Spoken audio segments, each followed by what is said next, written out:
Captain Richard Hayes has never faced consequences for his actions.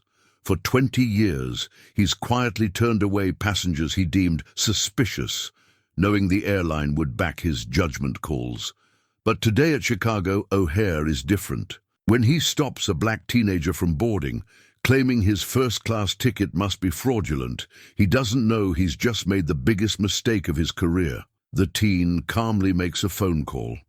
Minutes later, a man in an expensive suit walks up to the gate. "That's my son you just refused to board," says James Wilson, CEO of the airline. As cameras start recording, Captain Hayes realizes his spotless record is about to shatter. What follows will expose not just one man's prejudice, but an entire industry's darkest secrets. Will Captain Hayes face justice, or will the airline's damage control protect him once again? The silver trophy caught the morning light streaming through the kitchen window, casting prism patterns across the granite countertop. Marcus Wilson traced his fingers over the engraved letters. National High School Debate Championship, first place. His father, James, watched from behind his coffee cup, pride mixing with something deeper, concern perhaps, or remembrance. "You sure you don't want me to come with you to the regional finals?" James asked, straightening his tie. Even at home, he carried himself with the careful precision expected of an airline CEO. Marcus looked up from his breakfast, his expression mature beyond his 16 years. "Dad, we talked about this. I need to do some things on my own." James nodded, understanding in his eyes. He'd raised his son to be independent, to stand tall in a world that wouldn't always welcome him. But letting go, even for a day trip to Detroit, wasn't easy. "Besides," Marcus continued, a grin breaking through his serious demeanor, "flying first class on your airline? That's a pretty sweet deal for a debate tournament." Sarah Wilson entered the kitchen, her medical scrubs already on for her early hospital shift. She kissed Marcus on the forehead, then James. "My two favorite men, already solving the world's problems before 7 a.m. "Just flight logistics," James replied, but his wife of 18 years knew him too well. "James Wilson, you're hovering again." She poured herself coffee, the morning routine familiar and comforting. "Our son is taking a 1-hour flight to Detroit, on your airline, with your best crew. Actually, there was a last-minute pilot change." James said, checking his phone. "Captain Hayes is taking over, one of our most experienced." Sarah paused, her cup halfway to her lips. "Richard Hayes, wasn't he the one who—" "Mom," Marcus interrupted, "it's fine. Everything's fine." He stood, gathering his debate materials and overnight bag. At 6 feet tall, he was already his father's height, carrying himself with the same quiet dignity. James watched his son, remembering his own first solo business trip at 18. The world had changed since then, in some ways. In others, it remained stubbornly the same. As CEO of one of the country's largest airlines, he'd worked hard to change the industry from within, but progress was slow, resistance deeply rooted. "Marcus," he said, his voice taking on the tone that had earned him respect in countless boardrooms. "You know the drill." Marcus nodded, reciting their long-standing protocol, ID and tickets easily accessible. "Remain calm and professional no matter what. If there's any issue, call you immediately. And remember—" "I know, Dad. I'm a Wilson. Everything I do reflects on the family name." Marcus smiled, but there was understanding in his eyes, understanding of the weight his father carried, of the doors he'd opened, and the battles he still fought. Sarah touched her husband's arm. "He's ready, James. He's been ready." The morning sun climbed higher, warming the kitchen and the family photos lining the walls. 20 years of memories. James in his pilot's uniform before he moved to management, Sarah in her residency, baby Marcus in their arms. Photos of Marcus growing up, his first debate trophy in middle school, family vacations, his recent academic awards. A visual timeline of a family that had beaten the odds, broken barriers, yet still faced them every day. James checked his watch, a gift from the board when he became CEO 5 years ago. I should head in. Big meeting about the new diversity initiatives. Marcus shouldered his bag. I should go too. Don't want to be late for my first solo flight. Sarah hugged him tight, whispering, "Show them what you've got, baby." James walked Marcus to the door, where their driver waited to take them both to O'Hare. Before they stepped out, James straightened Marcus's tie, the same Yale blue as his own. "You've got this, son, just like every other challenge." "Thanks, Dad." Marcus's voice was steady, confident. "I'll make you proud." "You already do. Every single day." They stepped into the crisp Chicago morning, unaware that in a few hours their ordinary day would become anything but. The trophy on the counter caught the sun one last time, its golden surface reflecting light like a beacon, a harbinger of the spotlight about to find them all. Captain Richard Hayes sat in the pilot's lounge at O'Hare, his leather logbook open before him. 23 years of flights recorded in meticulous detail. Times, routes, weather conditions, and in the margins, his personal notations. Security, delay, suspicious passenger appeared with increasing frequency over the years, each entry a carefully worded justification for what he considered necessary precautions. "Another perfect record, eh, Rich?" First Officer Tom Bradley dropped into the chair opposite, sliding a coffee across the table. "Flight 2187 to Detroit's gonna be a milk run." Hayes nodded, running his finger down today's flight plan. "Should be straightforward, though they switched us last minute from the Denver route." "Yeah, heard Peterson called in sick." Tom leaned back, lowering his voice. "Speaking of which, did you hear about that incident in Terminal B yesterday? Some guy made a scene when Garcia wouldn't let him board without extra screening." "Garcia did the right thing," Hayes replied, his jaw tightening. "Better safe than sorry. That's what these younger pilots don't understand. One mistake, one wrong person gets on board." He left the sentence hanging, heavy with implication. The logbook lay open between them, its pages yellowed with age. Hayes remembered when he'd bought it, fresh out of the Air Force, determined to make his mark in commercial aviation. Back then, everything had seemed simpler. Clear rules, clear threats, clear responses. "Times are changing, Rich," Tom said, but his tone suggested he wasn't entirely convinced this was for the better. All this sensitivity training, new protocols, changes, don't make the skies any safer. Hayes closed the logbook with deliberate care. "Look at my record. Not a single incident in 23 years. You know why? Because I trust my instincts, because I'm not afraid to make the tough calls." He stood, straightening his uniform with practiced precision. The 4 stripes on his shoulders gleamed under the fluorescent lights, each one earned through years of what he considered unwavering dedication to passenger safety. "Morning briefing in 5, he announced, effectively ending the conversation. As he gathered his materials, his phone buzzed with a text from his wife, Linda. "Don't forget dinner with the Petersons tonight. It's 7 p.m. Hayes typed a quick acknowledgement, already mentally reviewing his pre-flight checklist. Linda understood his dedication to the job. Even if she sometimes complained about the long hours, the missed dinners, the constant vigilance that followed him home. The crew briefing room was already filling up when he arrived. Flight attendants straightened unconsciously as he entered. His reputation for running a tight ship was well known throughout the airline. "Good morning, everyone," he began, his voice carrying the authority of thousands of successful flights. "Flight 2187 to Detroit this morning. Standard route, clear weather expected." He paused, adding what he considered essential emphasis. "Remember our security protocols. Any concerns, any suspicious behavior, you come to me immediately." Sarah Chen, a veteran flight attendant, caught his eye.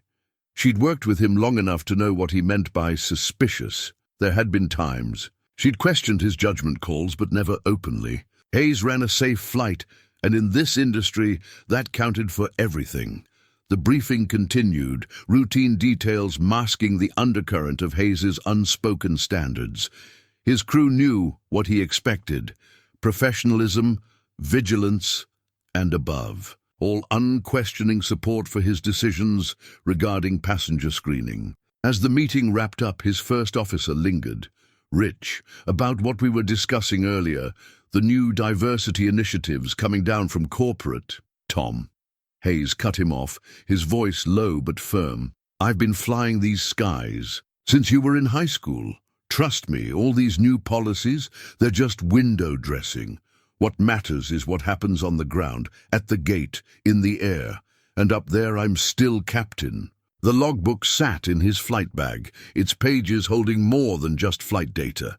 It contained his justifications, his worldview carefully coded in professional language. Each security delay entry reinforced his belief in his own judgment, his conviction that he alone stood between order and chaos at 30,000 feet. He had no way of knowing that in less than an hour, that carefully maintained record would become evidence of something very different from what he intended.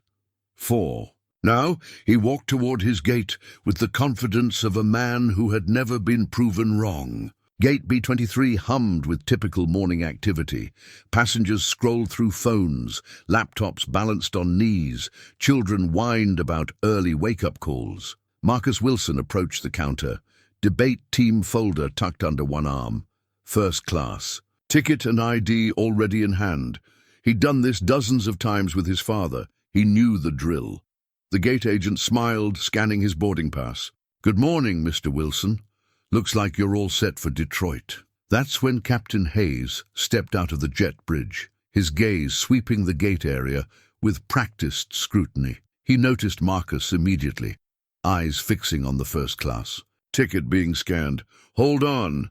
Hayes moved to the counter, his presence commanding immediate attention. I need to verify that boarding pass.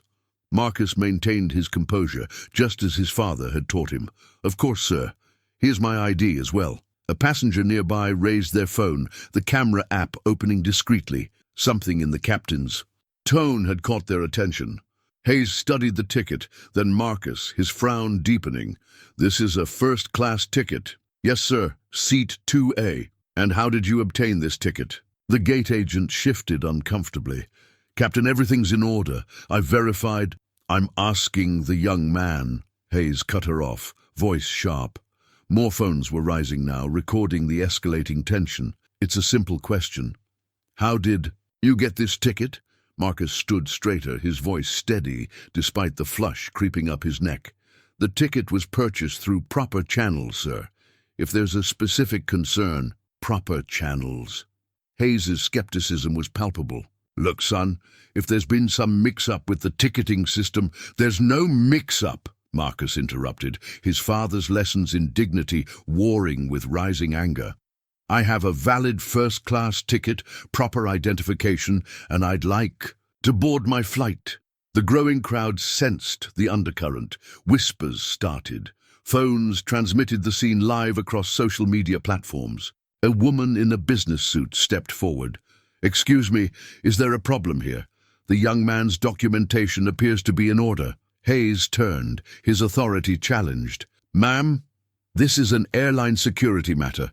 I'm going to have to ask you to step back. Marcus reached for his phone, movements deliberate. Captain Hayes, I understand you have concerns. Would you like me to call someone to verify my ticket?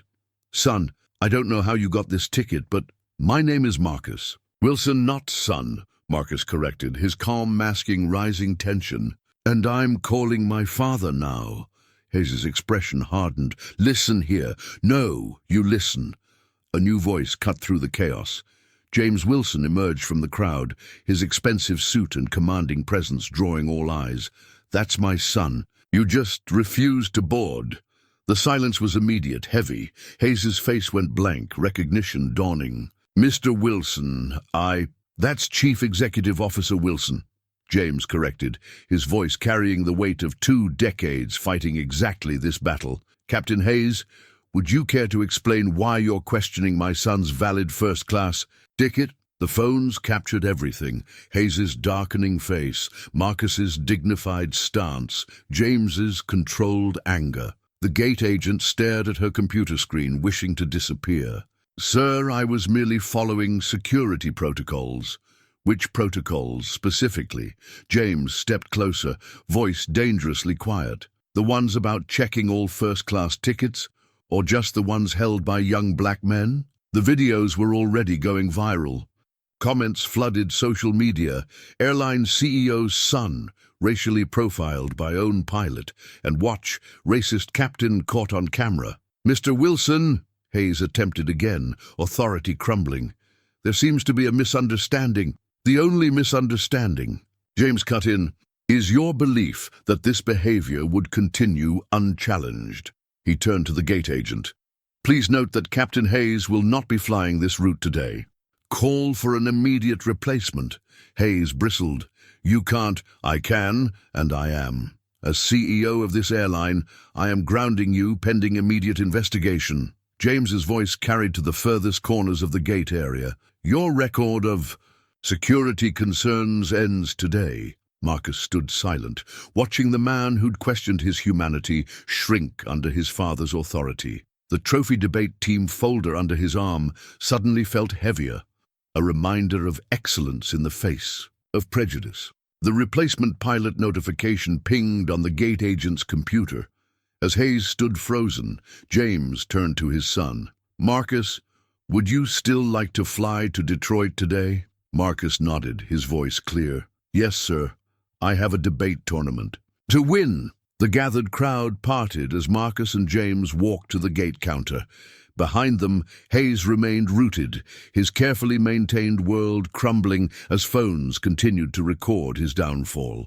The airline's crisis management team assembled in record time, filing into the executive conference room as their phones buzzed incessantly with notifications. A draft PR brief projected on the wall already needed updating. The video had jumped from 50,000 to 500,000 views in the past 20 minutes. Patricia Reynolds, head of public relations, paced the room. "The first statement needs to go out now. We're already trending nationwide." She glanced at her tablet. "Racist pilot and Wilson Airlines are both in the top 10. James Wilson stood at the window, his back to the room, watching planes taxi across O'Hare's runways. Each one bore his airline's colors. Each one carried his responsibility. "Sir," Patricia ventured, "we need your input on the statement." "No."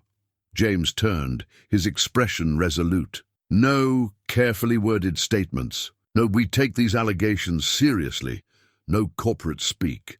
He moved to the conference table, surveying the faces of his executive team. "This ends today." Mark Chen, chief legal officer, cleared his throat. "James, we need to consider the liability implications. Captain Hayes has been with the airline for 23 years, James finished. 23 years of unchecked discrimination hidden behind the words security concerns. He tapped the PR brief displayed on the screen. "Show me his logbook." A new document appeared, Hayes's flight record, hastily pulled from airline records. Entry after entry, marked with variations of security delay, passenger screening, protocol verification. "Cross-reference these dates with passenger complaints," James ordered. Sarah Martinez from Customer Relations typed rapidly. Data populated. The screen, complaints filed, patterns emerging, predominantly passengers of color, mostly male, all dismissed as unsubstantiated after Hayes cited security protocols. "Jesus," someone whispered. James's phone buzzed. A text from Marcus. "Made it to Detroit, heading to the tournament.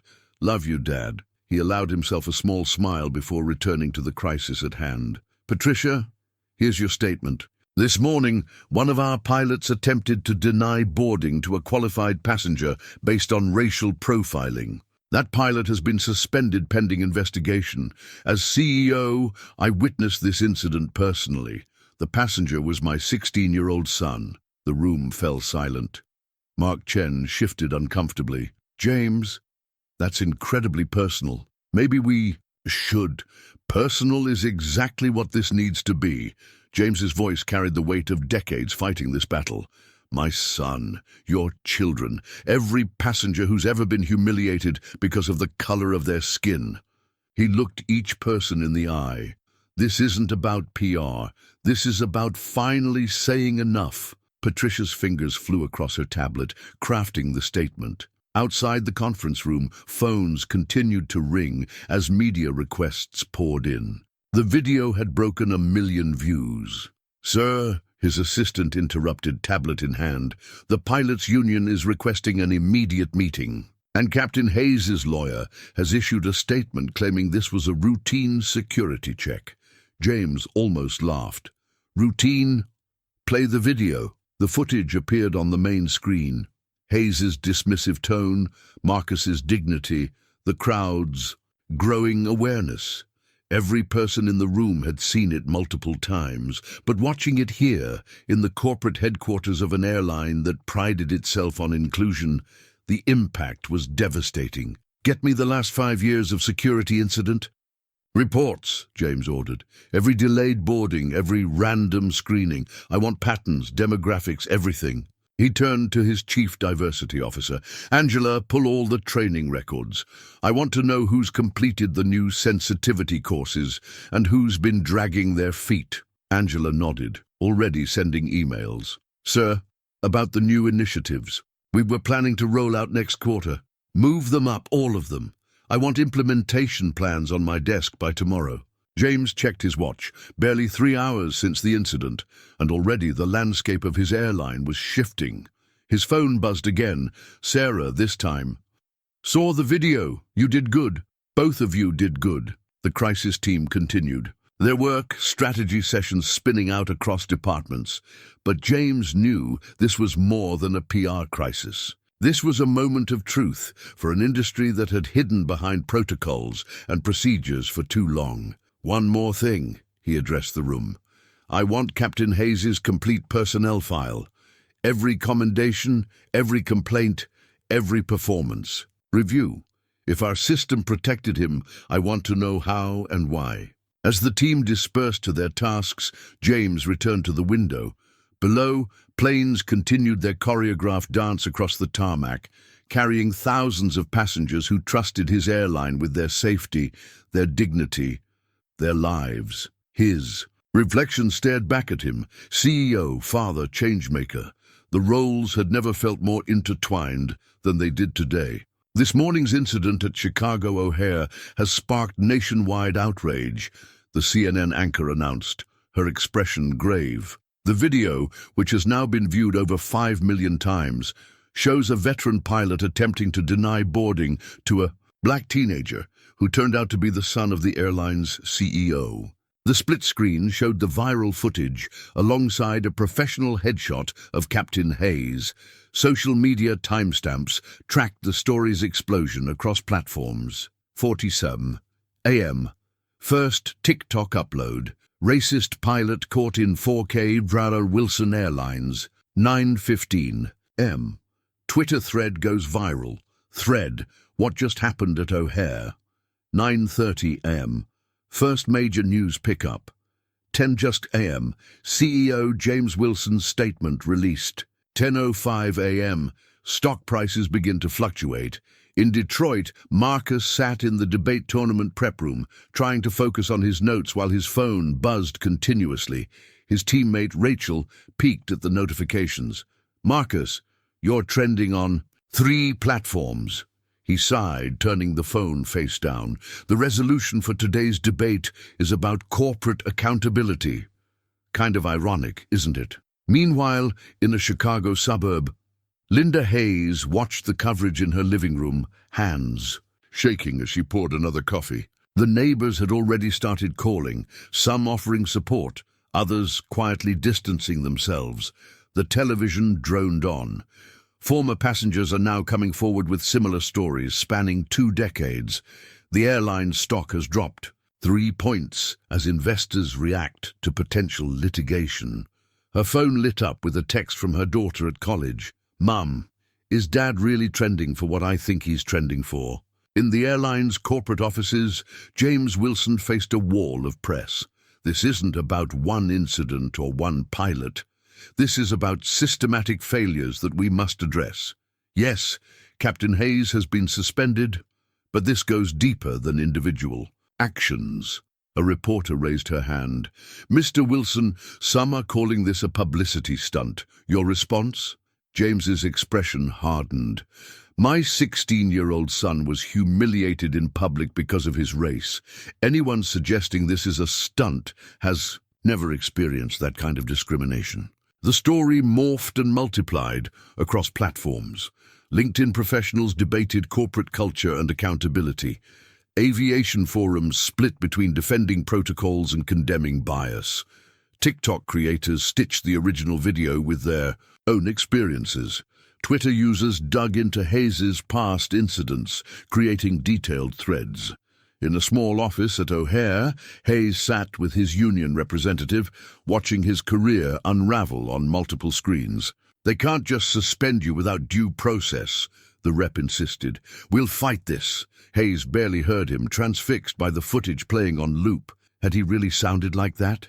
Had he really looked at that poised young man and seen only a threat? His phone buzzed. Another message from Linda. "Coming home early. We need to talk about what happens next." Back in Detroit, Marcus stood to present his debate case. The judges whispered among themselves, clearly recognizing him from the morning news.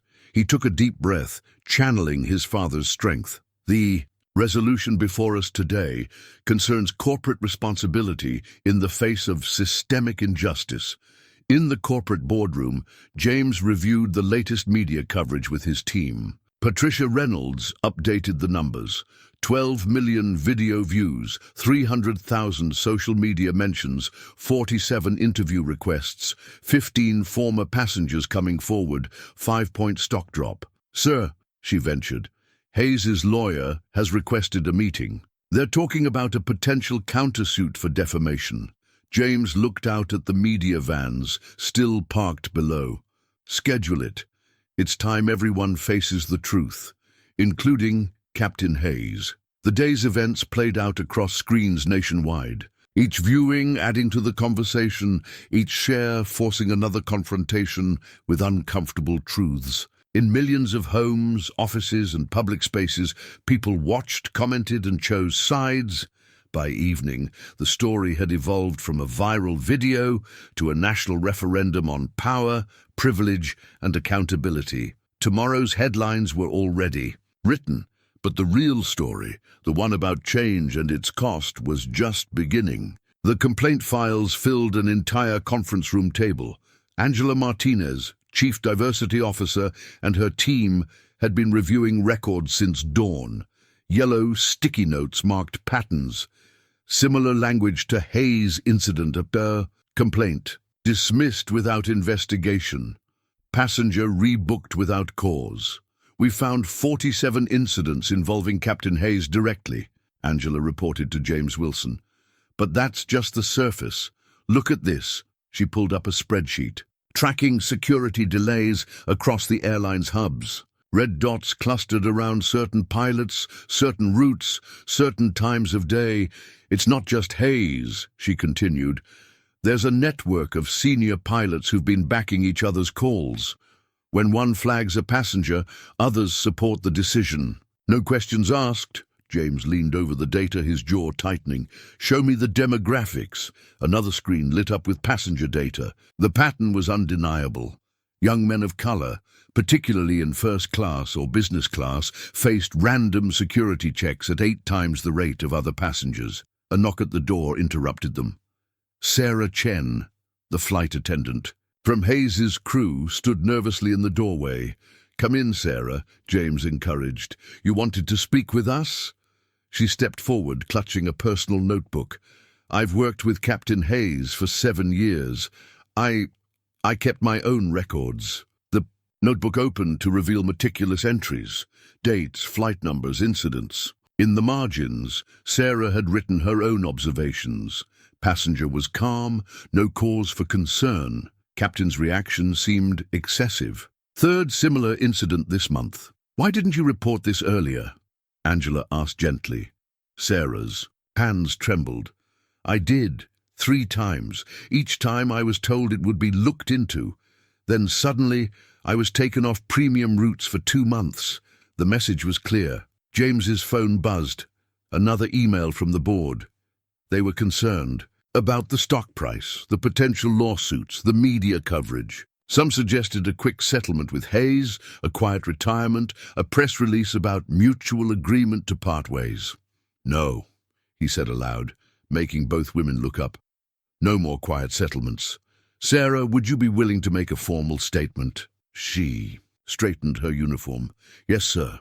It's time." Throughout the day, more employees came forward. A gate agent brought screenshots of text messages showing coordination between certain pilots to flag suspicious passengers. A baggage handler recalled specific instructions to give extra scrutiny to certain passengers' luggage. In the HR department, Director Tom Martinez discovered years of transferred employees, people who'd complained being moved to different routes, different shifts, different bases. "They buried the evidence in routine personnel moves," he explained to James. "Look at this pattern. Anyone who spoke up found themselves working less desirable routes within months. The investigation spread across departments. IT found deleted emails. Finance uncovered patterns in compensation. Those who played along got better routes, better schedules, better overtime." By late afternoon, Angela's team had compiled a preliminary report. The numbers were damning. 238 documented incidents of potential racial profiling, 47 employees transferred after raising concerns, 12 senior pilots implicated in systematic discrimination, millions in potential lawsuit exposure. "It's worse than we thought," Angela concluded. "This isn't just about Hayes. This is about a culture that protected him and others like him." James stood at the window, watching planes take off and land. Each one carried hundreds of passengers, trusting his airline with more than just their safety. "Get me the pilots' union leadership," he decided. "All of them. Tonight." Sarah Chen paused at the door before leaving. "Mr. Wilson, thank you for finally listening." He turned to face her. "No, Sarah, thank you for never stopping to speak." Up. As evening fell, the complaint files remained spread across the conference table, each one representing a passenger whose dignity had been compromised, an employee whose concerns had been silenced, a moment when the system had failed. James picked up Hayes's logbook again, seeing it with new eyes. What had seemed like a record of diligence now read like a chronicle of discrimination, each entry a carefully coded message. "This is how we keep them in their place." His phone lit up with a text from Marcus. "Won my first round, Dad. Topic was institutional accountability. Guess I had some fresh material." James smiled despite the weight of the day. Sometimes change needed a catalyst, a moment when all the hidden things came to light. Today was that moment. In the Wilsons' kitchen, the same room where the day had started so normally, Sarah Wilson set an extra place for dinner. Marcus was still in Detroit, but James's sister Michelle had driven in from Milwaukee after seeing the news. The family.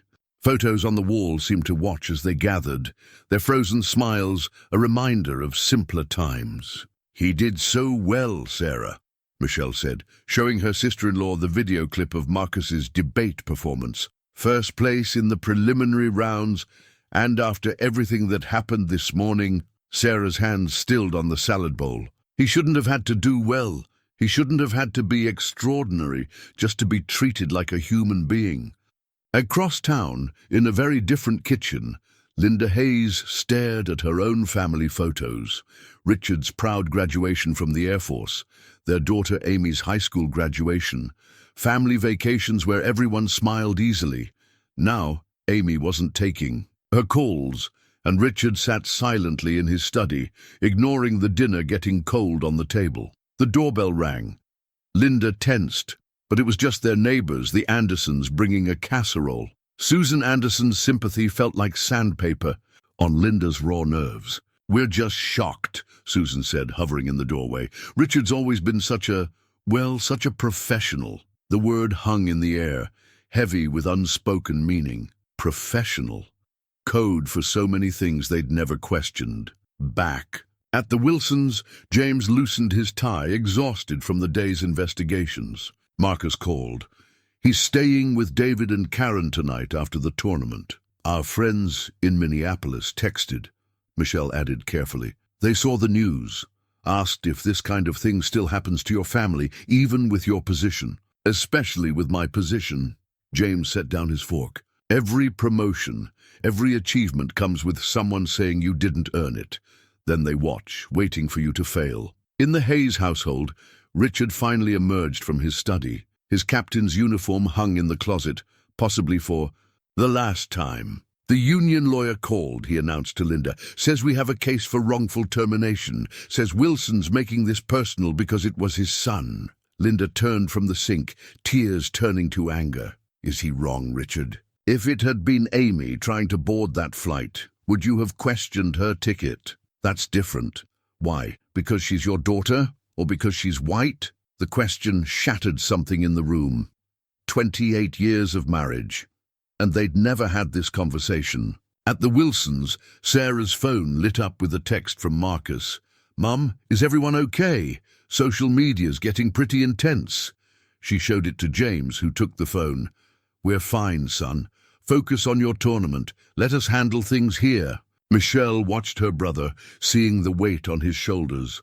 Remember when Dad said you were aiming too high with the airline job? Some doors aren't ready to open, he said. He was right. James smiled slightly. They weren't ready. We opened them anyway. In the Hayes' living room, Amy finally called back. Her face on FaceTime was tight with emotion. Dad, my roommate. It's all the video. Everyone's seen the video. How could you? Amy, honey, you don't understand the procedures we have to. Don't. Amy's voice cracked. Don't hide behind procedures. That boy was my age, Dad. He was just trying to get to a debate tournament. Richard sat heavily in his recliner. The one constant in a world suddenly shifted. Linda watched him, seeing not the respected captain, but the man who'd taught their daughter right from wrong. What had they taught her, really? The Wilsons finished. Dinner, the empty chair at the table, a reminder of Marcus's absence. Sarah's hospital colleagues had been texting support all day. James's sister helped clean up, the familiar routine grounding them. He's going to be okay, Michelle said. But it wasn't really a question. He's always been okay, Sarah replied. He's had to be. But being okay isn't enough anymore. As night fell over Chicago, two families faced their private reckonings. In one home, years of unquestioned assumptions crumbled. In another, years of carefully managed dignity hardened into purpose. Marcus texted one last time. Got through to the finals tomorrow. Dad, remember what you always say about pressure? James texted back. Pressure doesn't create character, son. It reveals it. Captain Richard Hayes sat at his home office desk, staring at his resignation letter on the computer screen. The cursor blinked at the end of effective immediately, mocking his indecision. Outside his window, another news van idled past the house, cameras ready. His phone buzzed. Tom Bradley, his first officer. Sorry, Rich, can't meet for drinks. Union says no contact during investigation. He added it to the growing list of cancelled plans and unanswered messages. Even the pilots who'd backed his decisions for years were going silent, their solidarity evaporating under scrutiny. Linda's footsteps approached his office, then passed by. They'd barely spoken since her question about Amy. The house felt larger, emptier with each passing hour of silence. He opened his email, forcing himself to read the latest messages from his daughter. Dad, I'm staying at Sarah's this weekend. Need time to think. From his lawyer, don't speak to anyone. Working on statement. From HR, mandatory sensitivity. Training schedule attached. From an anonymous email. How many careers did you ruin, you racist piece of... He closed the laptop, but the words followed him.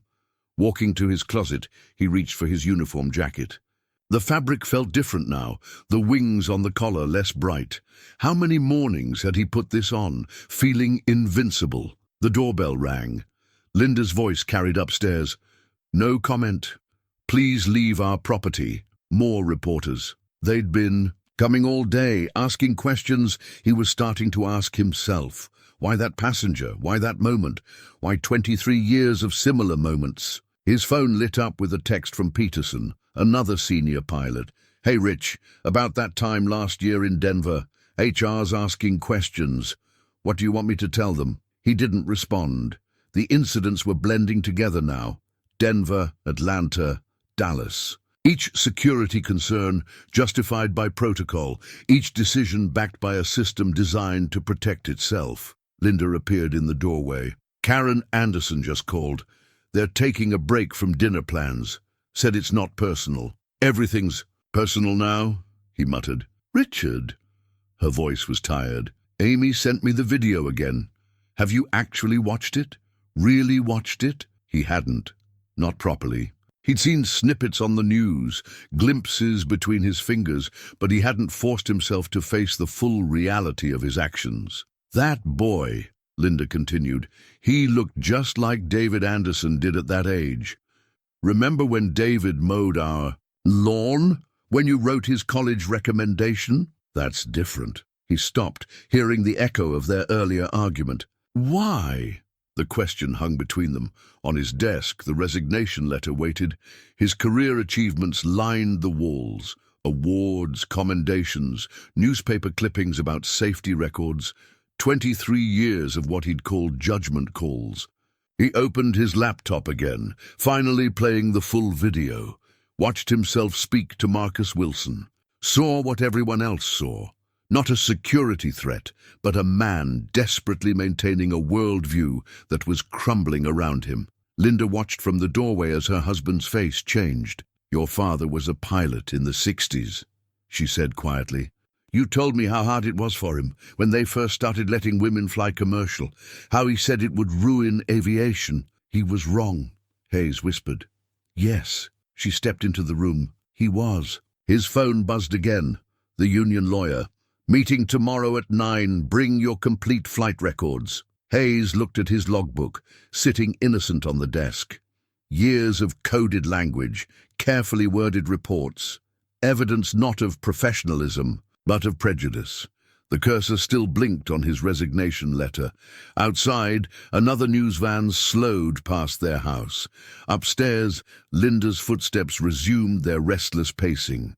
Somewhere in Detroit, a 16-year-old boy was probably preparing for tomorrow's debate finals, carrying the weight of today's humiliation. Hayes began to type. The recording light blinked red on the boardroom's conference system as 12 board members faced James Wilson across the polished mahogany table. Robert Sterling, board chairman, cleared his throat with practiced authority. "The stock's down." 12 points, James. "Shareholders are demanding answers. This personal crusade of yours is affecting our bottom line." James glanced at the share price ticker scrolling across a wall monitor. The numbers told one story. The stack of complaint files in front of him told another. Personal crusade? He kept his voice measured. "Let me play something for you." He nodded to Angela Martinez, who pulled up an audio file from the Airline's Customer Service Archives, May 2019, Flight 2547 to Atlanta. "They wouldn't let my son board. Said his first-class ticket needed verification. We missed his college orientation. December 2020, Flight 891 to Miami. The pilot insisted my credentials were suspect. I'm a cardiothoracic surgeon. September 2021, Flight 1242 to Boston. They called security when I tried to enter the first-class lounge. I'm an executive platinum member." Voice after voice, year after year. James let them play until the weight of testimony filled the room. "This isn't about my son," he said into the silence that followed. "This is about every passenger who ever felt less than human on our airlines. Every parent who had to explain to their child why they were singled out. Every professional who had their credentials questioned." Margaret Chen, the newest board member, leaned forward. "The pilots' union is threatening action if we don't reinstate Hayes. They're calling it a rush to judgment." "Really?" James pulled up the internal investigation findings. 238 documented incidents, 47 transferred employees, 12 senior pilots implicated in systematic discrimination. Does that sound rushed to you? Robert Sterling shifted uncomfortably. The union claims these were legitimate security protocols. Show me the protocol that says first-class tickets held by young black men require special verification. James's voice carried the heat of controlled anger. Show me where our security manual says to profile passengers based on race. The boardroom tensed. These were conversations corporate America preferred to avoid. Discussions usually buried under diversity initiatives and sensitivity training. "What exactly are you proposing?" asked William Drake, representing the airline's largest institutional investors. James pressed a button, bringing up a comprehensive presentation. Complete overhaul of security protocols, independent review of all passenger complaints in the past 5 years, mandatory retraining for all flight crews, new oversight committee with actual power to investigate discrimination claims. "The cost," Sterling began, "is nothing compared to the cost of doing nothing." James stood, commanding the room. "You wanted a CEO who could modernize this airline, who could lead us into the future. This is what leadership looks like. And Hayes," Margaret Chen asked, "will be treated fairly, more fairly than he treated others. He'll have his chance to explain, to defend his actions, but there's no going. Back to business as usual." The board members exchanged glances. Decades of corporate inertia warred with the undeniable evidence before them. "We should consider a more measured approach," Sterling suggested, "perhaps a task force to study the issue. While more passengers face discrimination, while more employees fear retaliation for speaking up," James shook his head, "the time for task forces is over. We act now, or I walk." The threat hung in the air. James Wilson wasn't just their CEO, he was the face of modern aviation, a symbol of progress in an industry still struggling with its identity. William Drake broke the silence. "A vote, then, on implementing Mr. Wilson's complete program of reforms." One by one, hands raised. Sterling looked around the room, seeing the tide turn. His hand was the last to go up. "Unanimous," he declared, resignation mixing with relief. "God help us with the shareholders. God help us if we fail our passengers again," James corrected. He gathered his files, then paused at the door. "One more thing. I want the investigation's findings made public, complete transparency." "James," Sterling warned, "that could expose us to massive liability." "Yes," James agreed, "it could. And that's exactly why we need to do it. Real change starts with real accountability." As he left the boardroom, his phone buzzed with a text. "From Marcus. Made it to the finals, Dad, facing the team that's never lost." James smiled. Some battles were worth fighting, no matter the odds. The Senate Transportation Committee hearing room hummed with tension. Camera shutters clicked rapidly as Captain Richard Hayes took his seat at the witness table, his once pristine uniform replaced by a conservative gray suit. Senator Diana Martinez adjusted her microphone. "Captain Hayes, you've served as a commercial pilot for 23 years. In that time, you've logged over 200 incidents classified as security concerns. Would you explain your criteria for these designations?" Hayes glanced at his lawyer, then leaned forward. "Senator, airline security requires constant vigilance. My record reflects my commitment to passenger safety." "I see." The senator held up a tablet. "Let me read from some passenger statements." March 2018. "Despite my executive platinum status, Captain Hayes demanded additional verification of my first-class ticket." July 2020. "My medical credentials were questioned when I tried to assist during an onboard emergency." December 2021. "My teenage son was prevented from boarding, despite having valid documentation." She looked up. "Captain Hayes, can you explain why these particular passengers warranted extra scrutiny?" Before Hayes could respond, the senator continued. "For the record, all 3 passengers were people of color. All 3 held advanced degrees. All 3 had their dignity violated on your aircraft." The room fell silent. Hayes shifted in his chair, his prepared statement suddenly inadequate. "Senator, I followed established protocols." "Did you?" A new voice cut through the chamber. James Wilson approached the witness table, his testimony folder in hand. Captain Hayes, please show us where in the airline security manual it specifies racial profiling as a protocol. Hayes's face flushed. Mr. Wilson, with all due respect. Chief Executive Officer Wilson, the senator corrected. Mr. Wilson, please proceed with your testimony. James opened his folder. Over the past week, our internal investigation has uncovered a pattern of systematic discrimination spanning 2 decades, not isolated incidents, but a coordinated effort to exclude certain passengers based solely on their appearance. He began laying out documents, passenger complaints, employee testimonies, statistical analyses. The data shows that under Captain Hayes's command, passengers of color were 8 times more likely to face additional screening. First-class passengers of color were 12 times more likely to have their tickets questioned. Objection. Hayes's lawyer interrupted. These statistics lack context. The context, Counselor, Senator Martinez replied, is sitting right here in this room. She gestured to the gallery where dozens of former passengers sat, each with their own story of humiliation and discrimination. James continued, we've also discovered evidence of retaliation against employees who reported these incidents. Transfer requests, schedule changes, sudden performance issues, all targeting those who dared to speak up. Hayes stared straight ahead, but his hands trembled slightly. In the gallery, Linda Hayes watched her husband, seeing him through new eyes. The senator turned to a young man sitting quietly in the front row. Mr. Marcus Wilson, would you like to address the committee? Marcus stood, his debate tournament victory pin still attached to his lapel. Thank you, Senator.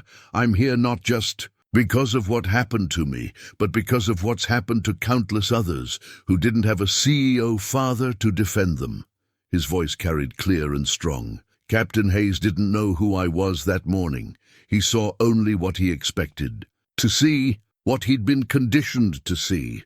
The question isn't just about one incident or one pilot. It's about a system that made his actions seem normal, even necessary.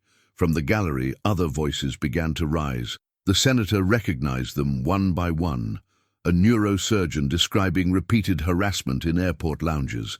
A retired judge who'd been asked to prove his first-class ticket belonged to him. A student who'd missed her college interview after being denied boarding. Hayes seemed to shrink with each testimony. His lawyer whispered urgently in his ear, but he barely noticed. James watched his son, pride mixing with sorrow. Marcus shouldn't have to be here, shouldn't have to be strong in this way. But here he was, turning trauma into testimony. Captain Hayes, the senator's voice cut through the chamber again. In light of these testimonies, do you stand by your actions? The room held its breath. Hayes looked up, meeting Marcus's eyes for the first time. No, Senator. His voice cracked. I do not. The admission hung in the air, heavy with implications. In the gallery, Linda Hayes quietly wiped away tears. Senator Martinez nodded. This hearing will recess until tomorrow. Mr. Wilson, the committee looks forward to hearing your proposals for industry-wide reform. As the room began to clear, Marcus approached his father.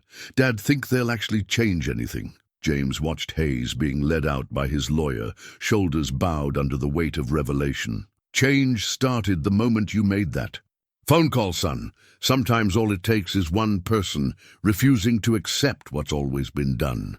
Dr. Rachel Thompson's office felt too small for Hayes's broad shoulders.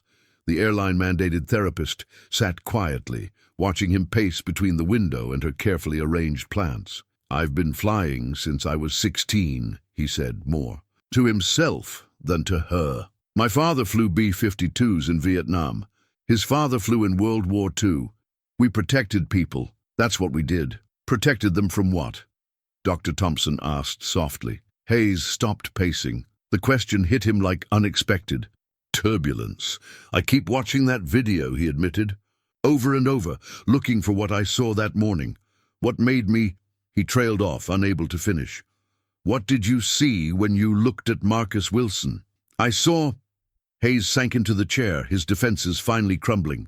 I saw what I expected to see, what I'd trained myself to see. He pulled out his phone, opening the video again. Marcus's composed face filled the screen, dignity intact despite Hayes's accusations. My daughter hasn't spoken to me in 2 weeks, he continued. Last night she sent me a photo. Her college debate team. Half of them look just like Marcus. These are my friends, Dad, she wrote. Are they suspicious too?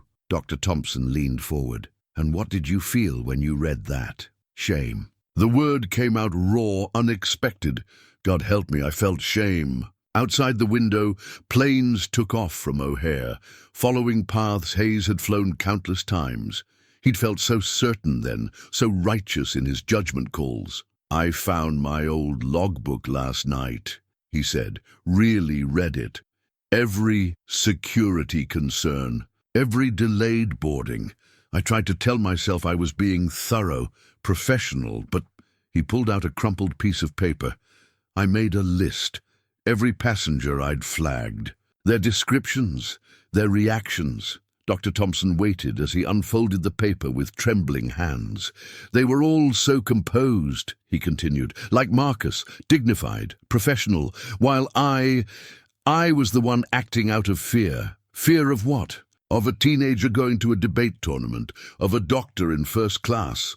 His phone buzzed, another text from Amy. Dad, we need to talk, really talk. I've lost everything, Hayes said. My career, my reputation, my daughter's respect. But maybe, he looked up at Dr. Thompson, maybe I needed to lose it all to see what I'd become. Later that evening, Hayes sat in his home office, composing an email he never thought he'd write. Dear Marcus Wilson, I've written this letter 100 times in my head. Each version sounds inadequate, defensive, or worse, like I'm seeking absolution I haven't earned. But after today's therapy session, I realized I need to start somewhere.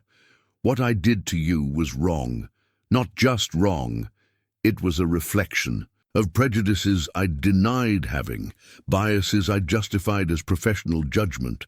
I watched you handle that moment with a grace I didn't possess, and I am deeply, profoundly sorry. I'm not asking for forgiveness. I'm not asking for understanding. I'm simply acknowledging what I should have recognized long ago. My actions hurt people, real people with dreams, dignity, and rights I repeatedly violated. You're 16, the same age I was when I first flew, the same age I was when I thought I understood everything about the world and my place in it. You showed more wisdom in those few minutes at the gate than I've shown in decades of flying. I don't expect a response, but I wanted you to know that your composure that day didn't just expose my prejudice. It began to cure it. Sincerely, Richard Hayes. His cursor hovered over the send button. Down the hall, he heard Linda on the phone with Amy, making plans. For dinner, small steps toward repair, toward understanding. He pressed send. Angela Martinez stood before a room of pilots, flight attendants, and gate agents. The airline's new training manual projected on the screen behind her. Day 1 of our reformed protocols, she began. This isn't just sensitivity training. This is a complete overhaul of how we approach airline security. In the front row, Sarah Chen, the flight attendant who documented Hayes's incidents, sat with her notebook open. Beside her, other whistleblowers who'd come forward after the hearing watched intently. First, Angela continued, we're implementing the Wilson Standard. She clicked to a new slide. Every security decision must pass 3 tests. Is it based on specific documentable behavior? Can it be justified without reference to race, gender, or appearance? Would you make the same call if the passenger was a family member? From the back of the room, a veteran pilot raised his hand. Ma'am, with all due respect, split-second decisions can be based on training rather than bias, James Wilson finished. Entering the room, the assembly straightened instinctively. I've reviewed every major security incident on our airlines over the past decade.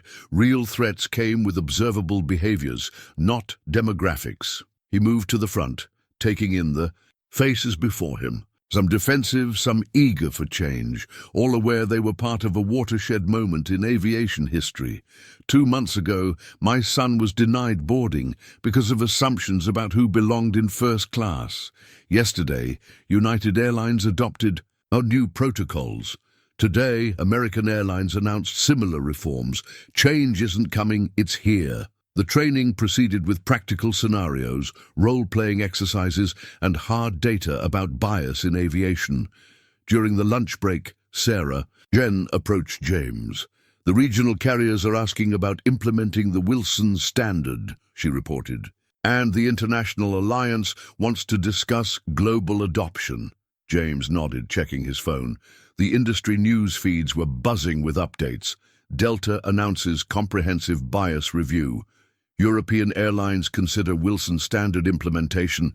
Aviation security, a new era of equality, but it wasn't all positive.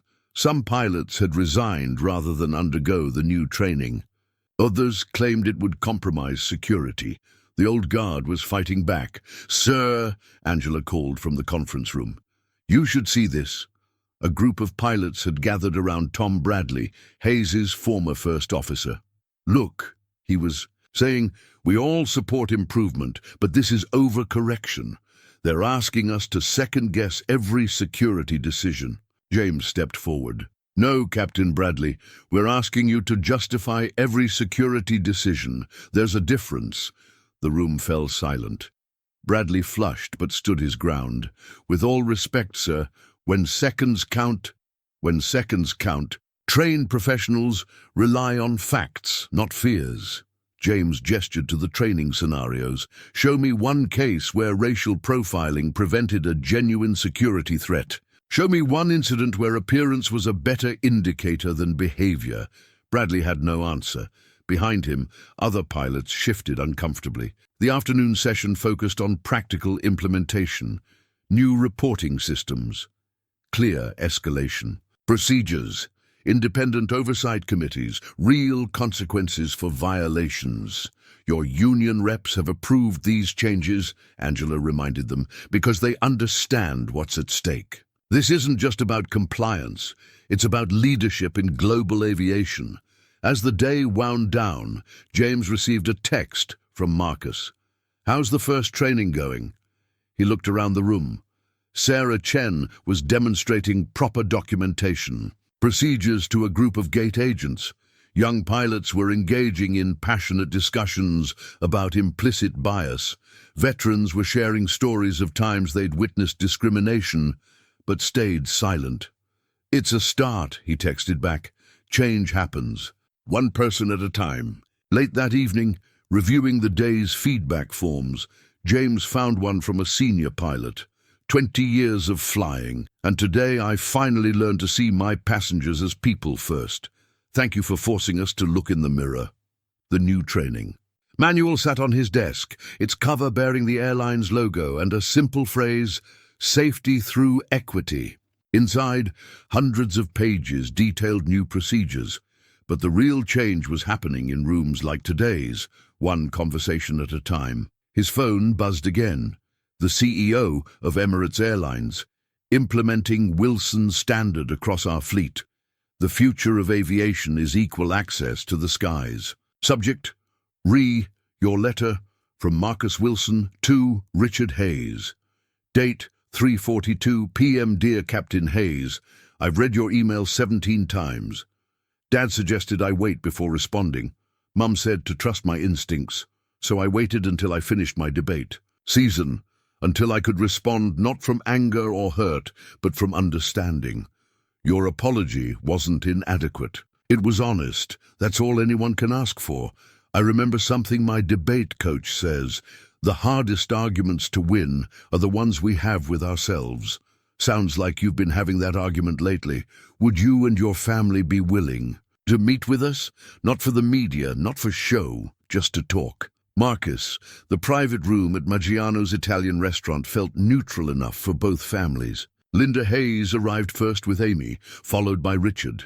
The Wilsons came together, James, Sarah, and Marcus. "Thank you for coming," Hayes said, standing as they entered. The words felt small against the weight of the moment. Marcus stepped forward, extending his hand. "Thank you for being willing to meet."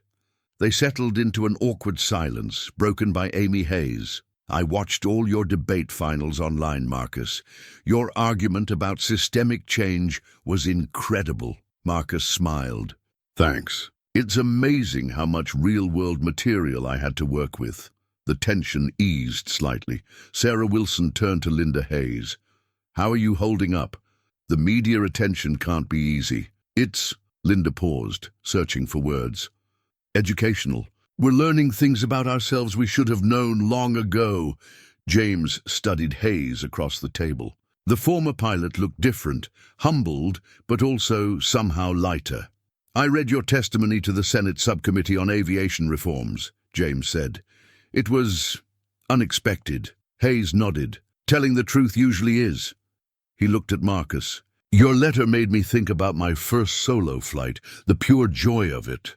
Every passenger deserves to feel that freedom, that dignity."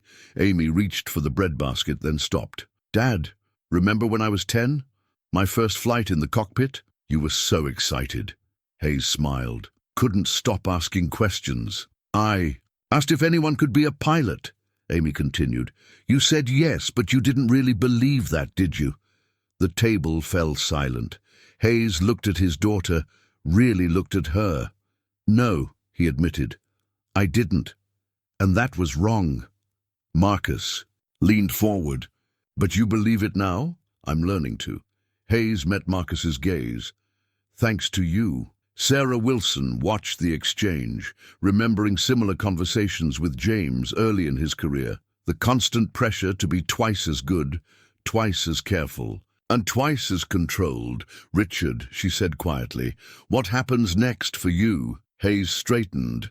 "I've accepted a position with the FAA's new Diversity and Inclusion Task Force, using my experience to help identify and change discriminatory practices." James raised an eyebrow. "Voluntary?" "Necessary," Hayes corrected.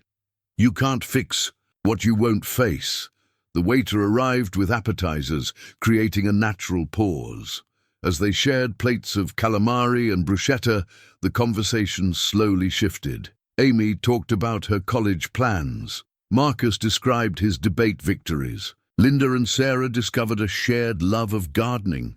"I've been thinking," Hayes said during a lull. "Marcus, would you be interested in learning to fly?" The table stilled.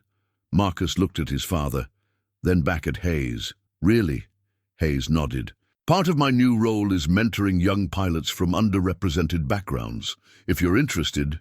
"He is," James answered, surprising everyone. "And you're exactly the right person to teach him." "Dad?" Marcus questioned. "Sometimes," James said.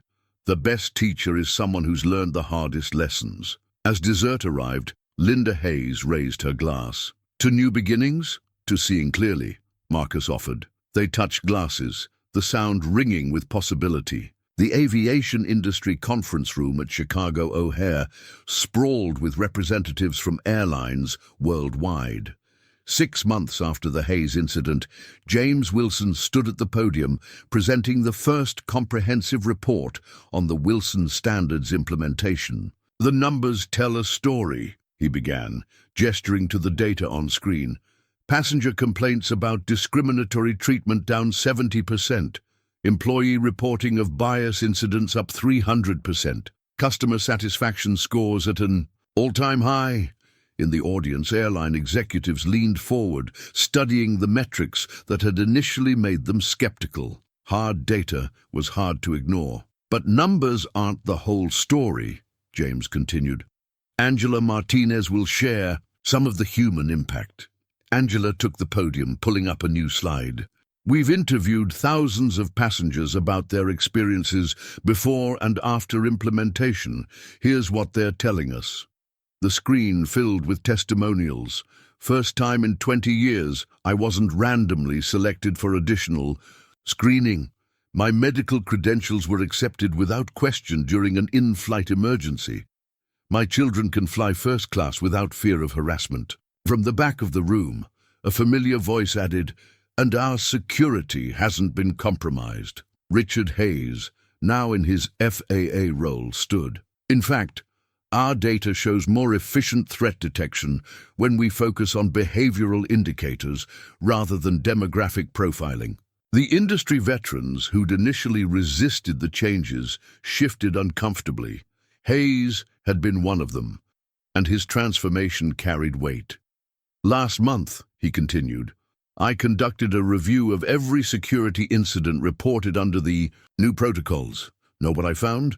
Real threats don't look like our biases. They look like suspicious behavior, regardless of who's behaving suspiciously.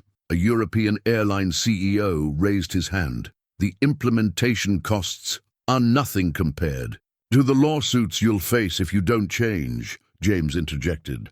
Ask our competitors who haven't adopted these standards yet. Their legal departments are overwhelmed. The presentation continued with detailed implementation guides, training protocols, and success metrics. But the real impact showed in the side conversations during breaks, Asian carriers discussing cultural adaptation of the standards, Middle Eastern airlines planning regional training centers, African carriers proposing continental oversight committees. During lunch, James checked his phone. A text from Marcus. Flight lesson number 12 today. Hayes says I'm a natural. Another message. Popped up. The Transportation Secretary. Congress considering Wilson standard as federal requirement. Need your testimony next month. The afternoon session focused on next steps. Angela outlined global certification programs. Hayes presented new security protocols. Airline after airline shared their implementation stories. A young pilot from a regional carrier approached James during the final break. Sir, I started flying when the changes first hit. Never knew how bad it was before. Now I can't imagine working any other way. James watched the next generation of aviation leaders, networking, sharing ideas, building a different future. That's exactly the point, he replied. The conference's final presentation came from an unexpected source, customer service data. An analyst pulled up satisfaction trends. Look at these numbers. When passengers feel respected, they're more loyal. When crews feel empowered to treat everyone equally, job satisfaction soars. This isn't just about doing the right thing, it's good business. As the day wound down, James received another update. 3 more international carriers adopting the Wilson standard. The momentum was becoming unstoppable. Hayes caught up with him in the parking lot. Your son's got a gift for flying, he said. Clear head, steady hands, excellent judgment. Learning from the right teacher helps, James replied. Hayes nodded, understanding the weight of the compliment. Next month's FAA hearing, we're recommending the standards become mandatory. Would you and Marcus? We'll be there, James assured him. Some changes need witnesses. The sun set over O'Hare as planes took off and landed, each one carrying the possibility of a more equitable future. Inside those metal tubes at 30,000 feet, old barriers were falling, flight by flight, crew by crew, passenger by passenger. Change had come to the skies, and this time it was cruising at altitude. The airline's main conference center buzzed with anticipation. Journalists checked their cameras, while industry leaders filled the front rows. On stage, 2 chairs waited, one for Richard Hayes, one for Marcus Wilson. Are you ready for this? James asked his son backstage. Marcus adjusted his tie, the same Yale blue his father wore, ready since that morning at the gate. The moderator, a respected civil rights advocate, took the podium. Today's conversation is titled, From Confrontation to Transformation, a dialogue on aviation equity. Hayes entered from stage left, Marcus from stage right. Their handshake, captured by dozens of cameras, looked natural now. They'd had months of flight lessons to practice. Captain Hayes, the moderator began, you've requested to make an opening statement. Hayes leaned forward into his microphone. 7 months ago, I made a decision that exposed decades of prejudice, not just my own, but an entire industry's. Today, I'm here not to defend that decision, but to thank the young man who forced me to confront it. Marcus sat quietly, poised as ever. In the audience, Linda Hayes held Amy's hand, while Sarah Wilson watched proudly. "Marcus," Hayes continued, "your dignity that morning shamed my indignity. Your composure highlighted my chaos. But most importantly, your willingness to engage in dialogue afterward showed me a path to redemption I didn't deserve." The moderator turned to Marcus. "What made you agree to this conversation?" "Because change needs witnesses," Marcus replied, echoing his father's words. "Because somewhere, another teenager is boarding a plane, and they deserve to do it without proving their humanity." The dialogue continued, honest and sometimes raw. Hayes described his journey through therapy, his confrontation with long-held beliefs. Marcus shared how the incident had shaped his senior year, his college plans, his decision to pursue aviation law. "The hardest moment," Hayes admitted, "was watching my daughter's face when she saw the video, seeing myself through her eyes." "The proudest moment," Marcus countered, "was watching my father turn a personal injury into industry-wide change." From the audience, a young black pilot stood. "Sir," she addressed Hayes, "I almost quit flight school after seeing that video. Then I saw your testimony to Congress, your work with the FAA. Why should we trust your transformation?" Hayes met her gaze. "You shouldn't trust my words. Trust the policies I'm helping implement. Trust the changes you can measure. Trust your right to hold me and everyone else accountable." The conversation shifted to practical matters: mentorship, programs, scholarship initiatives, accountability metrics. Hayes and Marcus had become unexpected partners in aviation reform, their story a case study in possibility. "Looking back," the moderator asked, "what would you tell your younger selves?" "I'd tell myself that security comes from justice, not judgment," Hayes replied. Marcus smiled. "I'd tell myself that sometimes the worst moments lead to the best changes." As the formal dialogue concluded, something unexpected happened. Amy Hayes walked on stage with a gift, her father's old pilot wings. "Dad gave these to me during my first flight," she explained to Marcus. "Now they belong to someone who's actually earning them." The cameras caught it all. The passing of the wings, Hayes's tears, Marcus's gracious acceptance. But they couldn't capture the deeper current, how healing happens in layers, how change ripples outward, how dignity recognized becomes dignity restored. Afterward, in the green room, both families gathered. No cameras, no audience, just people who'd found their way through crisis to connection. "Next flying lesson Thursday?" Hayes confirmed with Marcus. "Yes, sir. Amy's joining us this time." James watched the easy interaction, remembering the tension of that first gate confrontation. "Sometimes," he mused, "the longest journey is from fear to understanding." Sarah squeezed his hand. "And sometimes the best navigation comes from the next generation." Outside, planes continued their eternal dance through Chicago's skies. But inside, something rare and precious had been achieved, reconciliation that promised more than peace, but progress. 1 year to the day after the incident at O'Hare, Marcus Wilson sat in the cockpit of a Cessna 172, completing his pre-flight checklist. In the instructor's seat, Richard Hayes watched his student's methodical process with approval. "Looking good, Marcus. You're ready for your first solo cross-country." The year had transformed them both. Marcus, now 17, carried himself with the confidence of a pilot in training.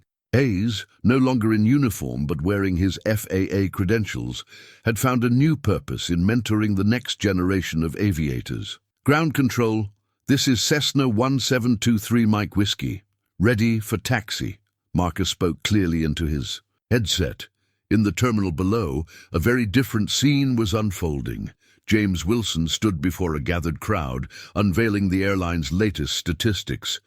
1 year after implementing the Wilson standard, discriminatory incidents are down 90%.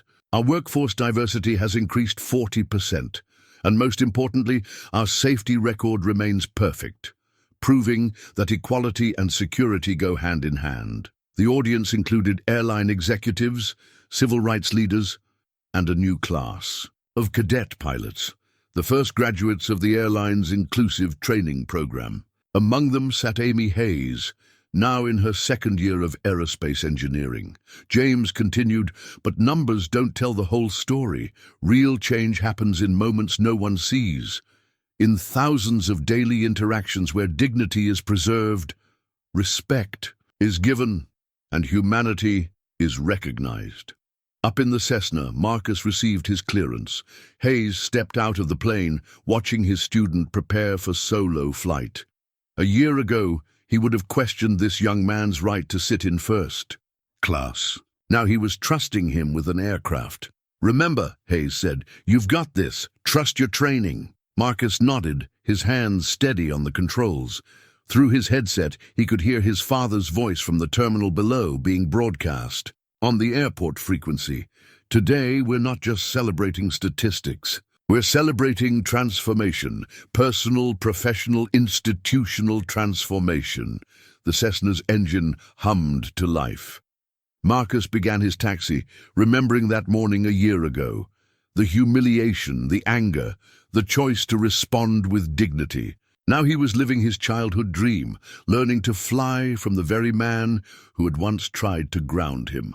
In the terminal, James unveiled the airline's new initiative, the Sky Has No Limits scholarship program, providing flight training to 100 students from underrepresented communities each year.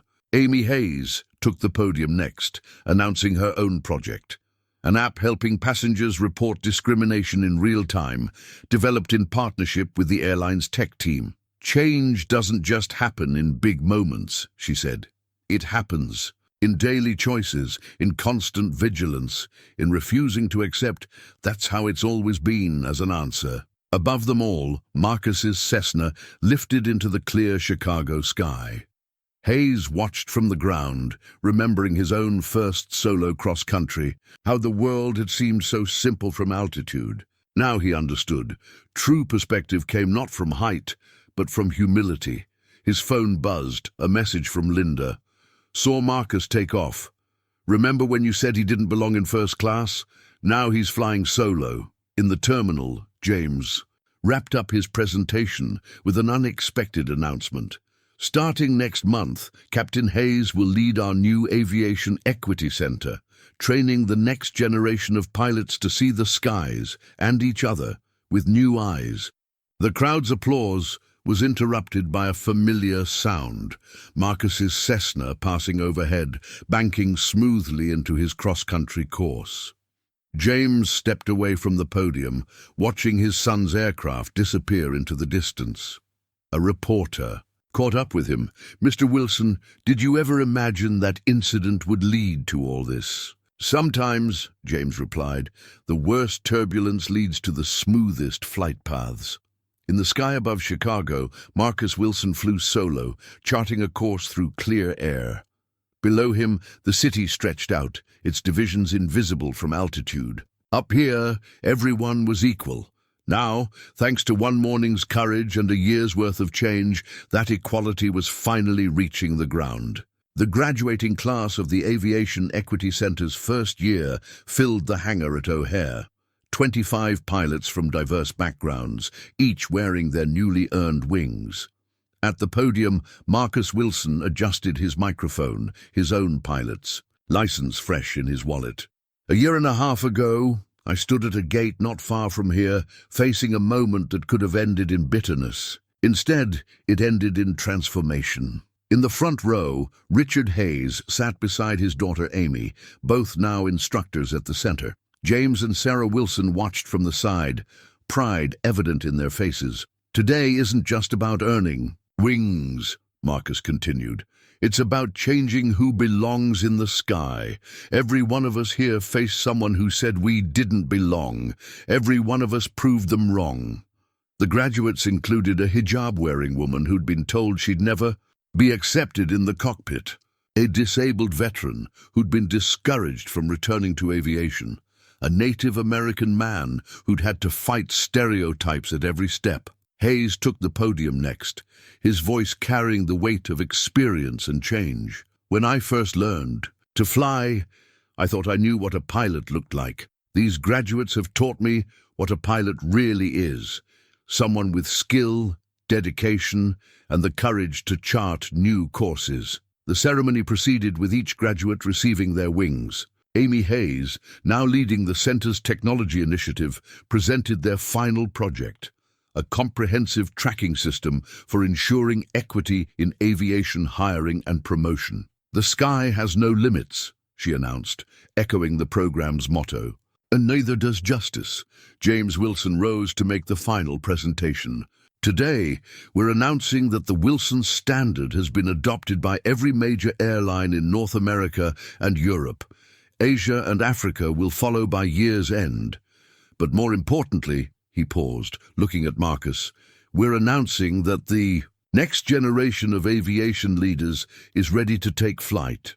After the ceremony, families gathered for photos.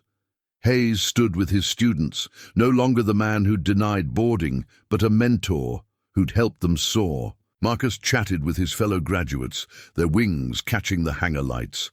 Linda Hayes approached Sarah Wilson. "Remember when we first met? All that tension?" Sarah smiled. "Now look at our children, teaching together, flying together." In a quiet moment, Marcus found Hayes near the Cessna they'd used for training. "Thank you," he said simply. Hayes shook his head. "Thank you, Marcus. You could have made that morning about anger.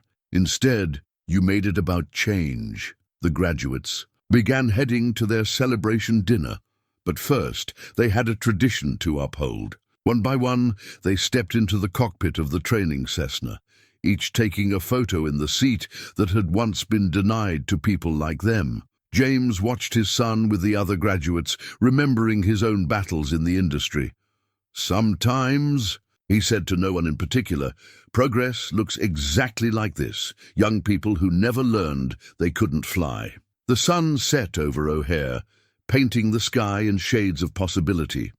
Tomorrow, these new pilots would begin their careers. Tomorrow, passengers would board planes and see faces that looked like their own in the cockpit. Tomorrow, another barrier would fade into history. Marcus took one last photo with Hayes beside the plane, both now wearing the wings that meant so much more than metal pinned to a chest. They represented not just the right to fly, but the right to dream, to achieve, to belong. The future of aviation had new wings, and they shone with the light of change. The graduating class of the Aviation Equity Center's first year filled the hangar at O'Hare. 25 pilots from diverse backgrounds, each wearing their newly earned wings. At the podium, Marcus Wilson adjusted his microphone, his own pilot's license fresh in his wallet. "A year and a half ago, I stood at a gate not far from here, facing a moment that could have ended in bitterness. Instead, it ended in transformation." In the front row, Richard Hayes sat beside his daughter Amy, both now instructors at the center.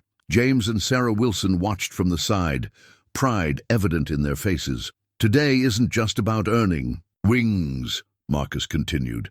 "It's about changing who belongs in the sky.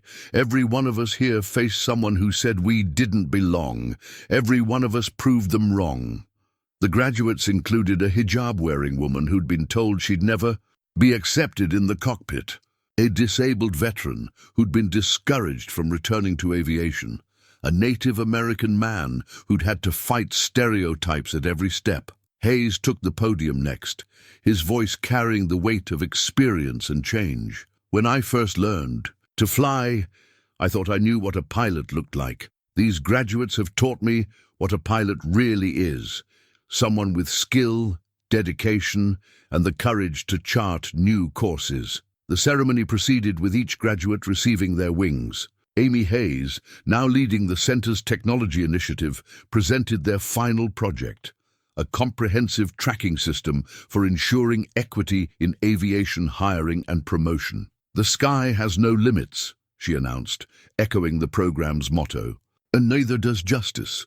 James Wilson rose to make the final presentation. "Today, we're announcing that the Wilson Standard has been adopted by every major airline in North America and Europe. Asia and Africa will follow by year's end. But more importantly," he paused, looking at Marcus, "we're announcing that the Next generation of aviation leaders is ready to take flight. After the ceremony, families gathered for photos. Hayes stood with his students, no longer the man who'd denied boarding, but a mentor who'd helped them soar. Marcus chatted with his fellow graduates, their wings catching the hangar lights. Linda Hayes approached Sarah Wilson. "Remember when we first met?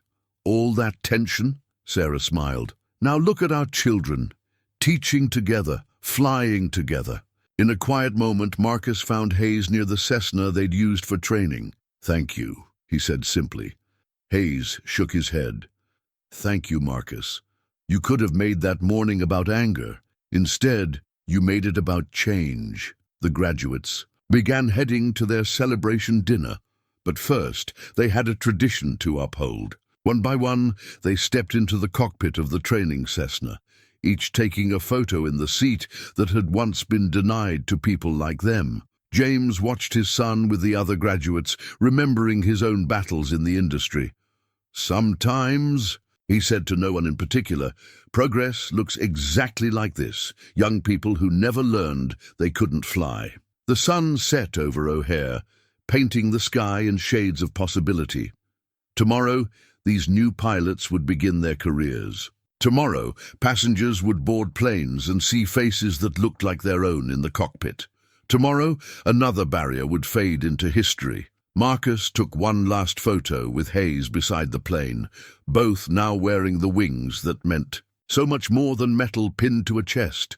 They represented not just the right to fly, but the right to dream, to achieve, to belong. The future of aviation had new wings, and they shone with the light of change.